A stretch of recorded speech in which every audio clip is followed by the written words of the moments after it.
So I was working through my little AI adventure, and I decided kind of need to put it on hold till I see a few more things because I want to make sure I cover that topic completely um, and give it enough of a fair shake, which I think I already have. But we're going to put that on hold for a little bit.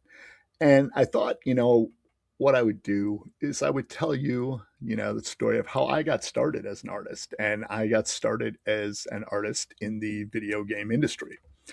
And that was way back in the late 1900s. I believe it was either 96 or 97. Um, I started working at a little office in Latrobe, Pennsylvania.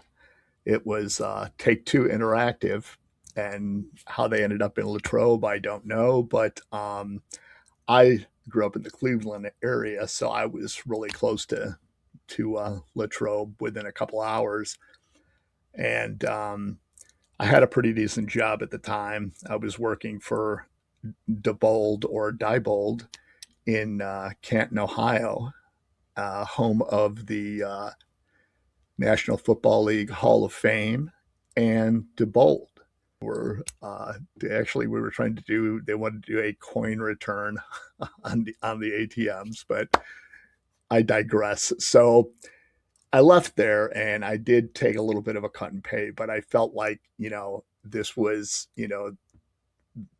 the answer to my I this is what I wanted to do. I wanted to make video games. So I went out there and I interviewed, and then I sent them some more of my stuff because I was really, blown away at the interview. And the best part is, here's the best part of the story, Steve. So back then, like, you know, uh, the video game industry wasn't, I don't know, wasn't as accessible, like the inner workings of it. If you were on the outside, you didn't necessarily know, what it was like. And I had just come from like kind of a corporate uh, office setting where it was just nothing but cubicles, and you wore your khaki pants and your shirt tucked in, and then so I go to the interview wearing like a suit to blow them away with my charm. I wore a suit to my interview, and that was the last time I ever wore a suit to an interview or anything other than a wedding or a funeral, I guess.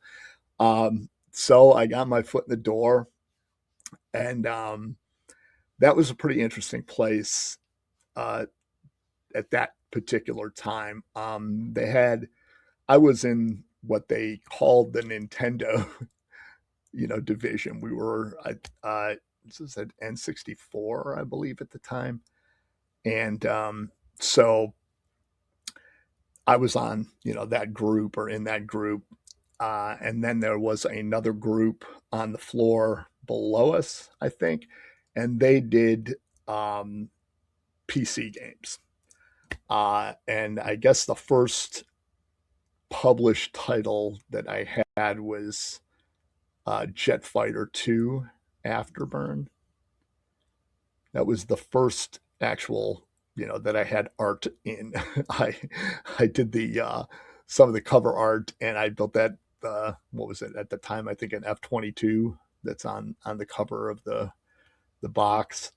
And the one thing I learned there that I um, really got to say I learned so much was about animation. And at the time, I was pursuing like something along these lines while I worked, in my 9 to 5 job. I was always seeking out like other types of packages that would deliver on what I wanted to do. I mean, I wanted to take that step, and I don't know what it was. It was like, I learned to draw. Um, I really enjoy drawing.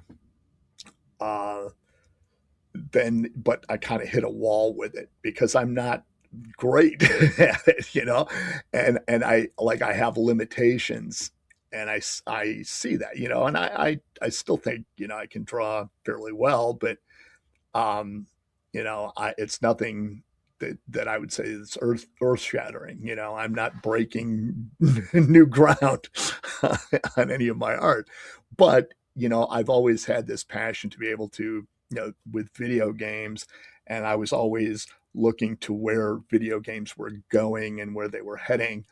So I always thought, in terms of like taking what I loved about like life drawing and just the way the body moves and the form and structure and how much I learned while I was in college, uh, and I didn't learn very much, but I did have the great fortune of having Miss Shirley Campbell as my life drawing instructor.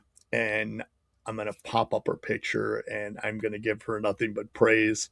She is a phenomenal artist, and I was fortunate enough at a community college to have her teach the life drawing class. So that was, a lot of my inspiration, a lot of, how I view the way I draw. And I think just how I understand more, and I always focus in on more of what is behind the art rather than, what is the final piece, because you learn so much from watching somebody's sketches or to get to that final piece.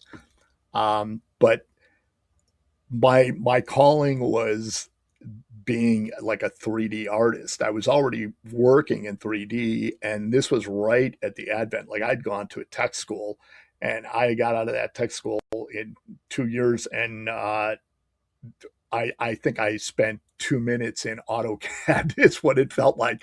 So when I graduated from that tech school, it was all board work. We were still draftsmen, we were still drawing, and that was in, would have been early 90s, so um, we really, there was no introduction to any type of software.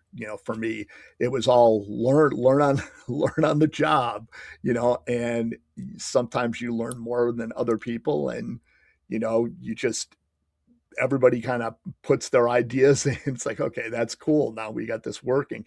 But it was, I was always fascinated by um, you know what goes into doing things, what goes into making games, what goes into making art, what goes into making things. I think my 3 years at DeBold kind of put me on this technical kind of thought wave, where I became more of a thoughtful artist, I guess, from what I learned there. And then I just became, obsessed with being able to create like characters, in 3D and make them move. I mean, I was just, that's what I just thought about all the time was, I just want to do this. This is what I really want to do. And, so I did it. I went for it. And uh, it was kind of a fun adventure. Like I said, I did learn quite a bit from artist by the name of Terry Green. Terry, my hat is off to you, because I learned so much from you. Like, back then, everything had to be hand animated. So, you're standing up and you're acting out different, quick, there are quick animations that can be strung together, but, you might have like a reaction to a hit, where you're falling backwards, and there's all that secondary motion. It's not just a matter of, that first initial movement um, carries through a flow of the rest of the body, and it's on all these like little nuances. And he taught me so much about that, that I carried that with me through the rest of my career. um, and at the time we were working on, now, and I'm sorry, I do not recall the name of the game. It was a sequel to something, and it was actually a pretty cool fighting game. So that's what we were working on. And I was working on doing these animations, for the character animations. And I was doing reactions to hits, or, to sword hits, to, punches, whatever. And And I just remember there just being this like ever revolving door. So that's what I started doing when I first got there, you know. And then all of a sudden we get all called into the office and it's like, hey, we're not doing this game anymore. And I'm like sitting there going, okay, what does that mean? You know, how does this work? So, and then I don't know how many different like games we started making. And if you've ever been in the game industry, you are in the game industry, I'm sure, you know, for a lot of you, your titles that never shipped far outweigh the titles that actually did ship.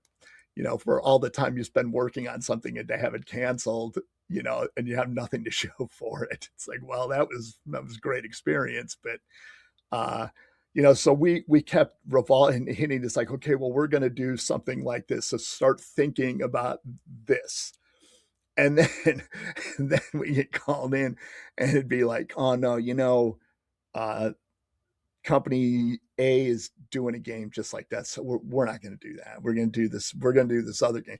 And I think I don't even know how many games ideas we went through. And I was like, I don't know what's going on. Very talented group of people there, you know, on both sides of the, you know, programming. And, you know, like I said, I learned a lot from a lot of great people that worked there. And I got my first taste of working in the video game industry. Um, and it was a lot different back then to, you know, ultimately when I left the game industry. I was around 2000. I always get it confused if it was 2010 or 13. You got to understand this, okay? Like my head is always filled with really important things like the theme song to every Sid and Marty Krofft Saturday morning live action show. I can sing anyone at the drop of a hat. So I have no room in my head for things like dates and, you know, time. What is time after all? You know, it's just an illusion. So my head is, you know, you're talking about something and I'm singing, you know, something from you know, like Sid and Marty Krofft. So chances are, a lot of times, you know, I might look like I'm listening to you when I'm just singing theme songs in my head. I hide it pretty well though. But I'm trying to think if there was anything else that really stood out about other than being in Latrobe. That's something I have to, and being in Pennsylvania in general. And I, I'm going to hold that off. I'll do that in my next episode. I'll come back with your uh, talk to you a little bit about life in Pennsylvania from a city boy, Cleveland, Ohio, to what is just. It sounds like a story I completely made up. So I hope you tune in for that one. I hope you have a great night. We'll see you soon. Thank you.